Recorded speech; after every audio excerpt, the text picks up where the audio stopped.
मंत्री पी चिदम्बरम जी से मिला और पी चिदम्बरम जी से मैंने चर्चा की।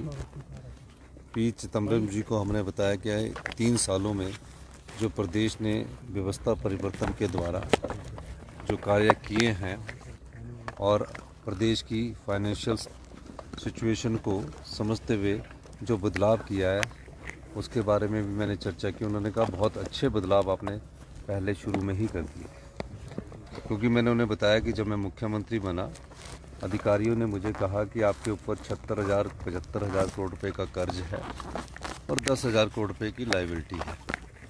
इन सब लायबिलिटी के बावजूद हमने जो हमारा स्ट्रक्चर है हमारे सरकार का उसमें बहुत रिफॉर्म्स किए, बहुत नियम बदले, बहुत कानून बदले और बहुत व्यवस्था परिवर्तन के द्वारा हमने नए नियमों के द्वारा 3600 करोड़ रुपए का जो पैसा जनता का था वो बहा दिया जाता था उसको रोके, भ्रष्टाचार के चोर दरवाजे से जो बहा दिया जाता था उससे वो खुश भी हुए।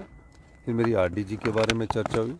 उन्होंने कहा कि आरडीजी संविधान के आर्टिकल 271(5) द्वारा दिया गया एक अधिकार है और इसमें हिल स्टेट और छोटे स्टेटों का मैं भी वित्त मंत्री रहा हूँ, हमेशा ख्याल रखा जाता रहा है और उन बड़े राज्यों का भी ख्याल रखा जाता है जिनका इनकम और एक्सपेंडिचर का जो घाटा होता है उनका भी ख्याल रखा जाता है।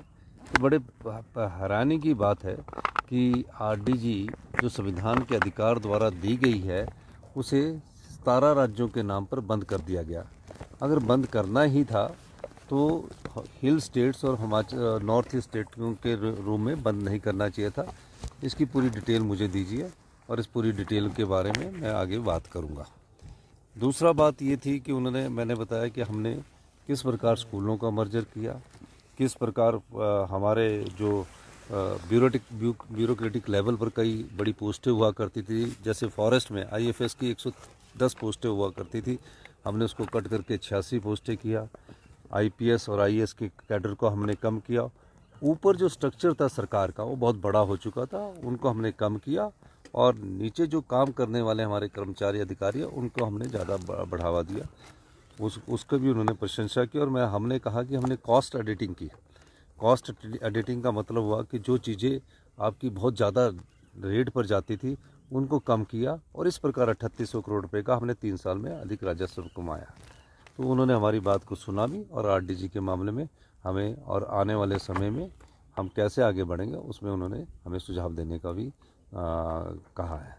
केंद्र के समक्ष आप मुद्दा रखेंगे, किससे मुलाकात नहीं, मैं नड्डा करेंगे? जी से कल टाइम लिया, पर कल पार्लियामेंट थी। नड्डा जी भी शाम को पार्लियामेंट जब होती है तो लेट तक चलती है तो समय नहीं मिल सका, तो आने वाले समय में मैं नड्डा जी से भी इस मामले में बात करूँगा।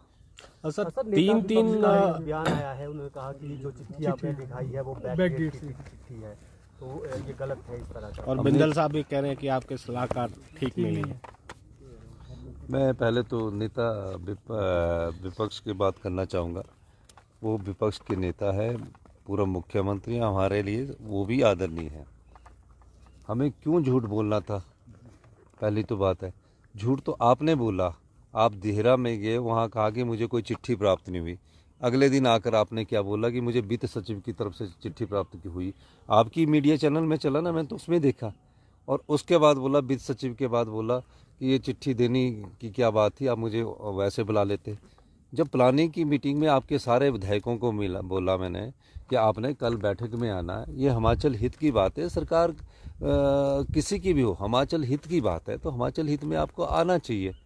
तो उन्हें ये चीज़ पच नहीं रही है और मैं ये कहूँगा कि मुझ पर दोषारोपण करने की जगह आप केंद्र में अपने देश के प्रधानमंत्री से मिलने जाइए, क्योंकि हमारे